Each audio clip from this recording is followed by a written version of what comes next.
Here's to the ladies, the fair and the weak. Fair they are, we'll all admit, but who dares call them weak? Our modern girls play as hard and with as much vitality and stamina as any man. How do they do it? Where do they find all that energy, that seemingly inexhaustible store of pep and ginger?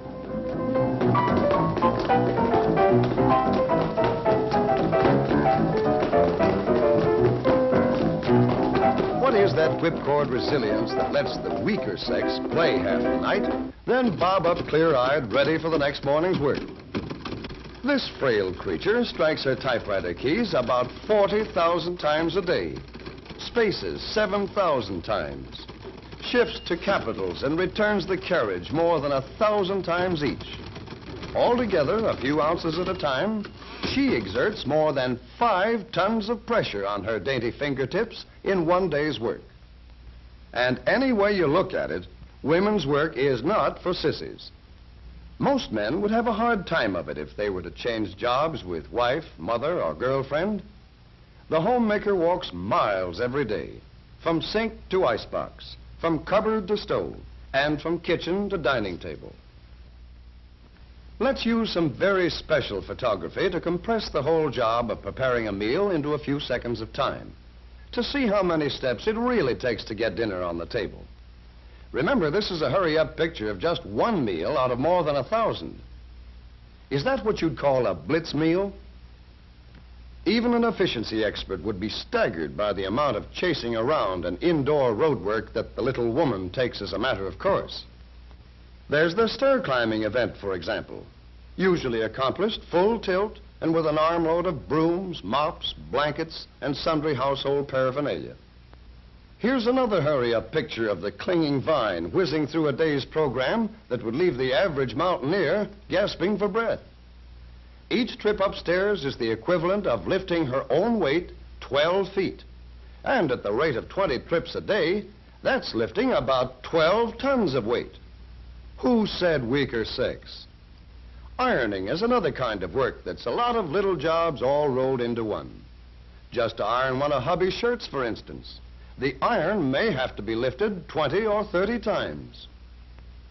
And since a flat iron weighs about as much as a brick, a day's ironing actually uses just about as much muscle as bricklaying. Flattening a towel or wielding a trowel, even Steven. Had your iron today, lady? Because men are beginning to realize how much lifting and pushing the little woman has to do around the house, more and more muscle savers are being designed to make the little jobs easier. It's one thing to make 6,000 separate scrubbing motions over a tub of clothes, and quite another to push a button that does all the work.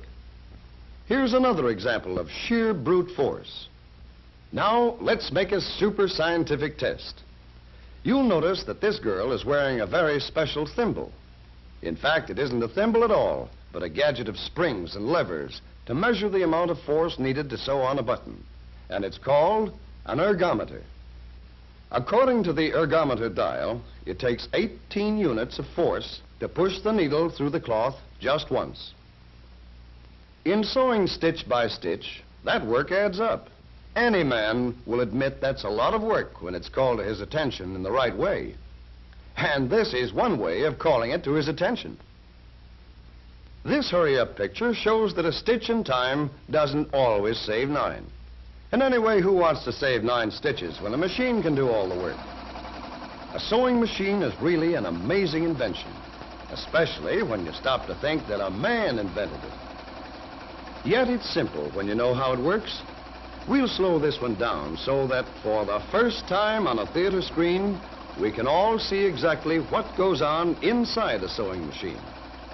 Well, there's the needle with a little loop of thread running through the eye.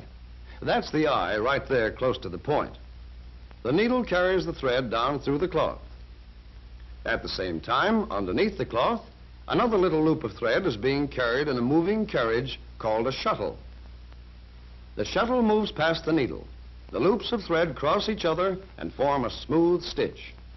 And so, that's the way a sewing machine takes the place of a lot of needless needle nudging and keeps everyone in stitches. Amazing. In the early days of motoring, no woman in her right mind would tackle the job of starting the engine because the job had to be done the hard way. Let George do it was the slogan, and ever since, men have bragged about being the better drivers. Then the muscle savers got to work, and the self-starter put the woman driver behind the wheel instead of in the back seat. But even recently, a motor car demanded a certain amount of athletic prowess on the part of the driver. For example, in shifting gears. Let's hook up one of these work measuring machines or ergometers to this old-fashioned gear shift lever to see how much muscle it needed to run through the gears. 90 units. Starting and stopping, parking and backing up on a full day's driving amounted to more than a ton of pushing plus about a city block of reaching. Putting the shift lever up by the steering wheel would cut down the amount of reaching. But with such a short lever, it would be even more work to shift the gears. In fact, more than 100 units. To make this job easier, some sort of machine was needed to take over the muscle work of moving the gears in and out of mesh. Yet, because the speed of the car and the conditions of load are never twice quite the same, a certain amount of human judgment would help to shift gears quietly and smoothly. A muscle-saving engineer who went to work on this two-sided problem found that the vacuum produced inside the motor car engine could develop plenty of power to do the actual work. And by means of a super-sensitive control, the driver could still be the real gear-shifting boss. The sensitive control can regulate the pressure in a powerful vacuum chamber so that the slightest movement of the lever will bring about a strong push in the desired direction. A push that can be controlled to follow the movement of the lever with infinite exactness. This device, connected to the gears of a motor car, can do 80% of this work of shifting, yet leave enough for the driver to sense the response of the gears as they move smoothly into place. Now let's use that ergometer gadget again to see how much undesirable exercise we've saved this member of the fair and so-called weaker sex. Now the dial shows about 30 units, only a few ounces of push with the vacuum gear shift. And if you stop to think about it, that's a vast improvement when it's multiplied by the amount of expert driving that our American girls do nowadays. Now that the muscle savers are busy, cutting down the amount of unnecessary work for women and for men, we'll all have more energy left for playtime. But there are still plenty of jobs left for the ergometer and the work-saving scientists to tackle. Think of all the energy that our charming millions spend in keeping beautiful. And if science is so darn wonderful, why doesn't some genius build a contraption like this?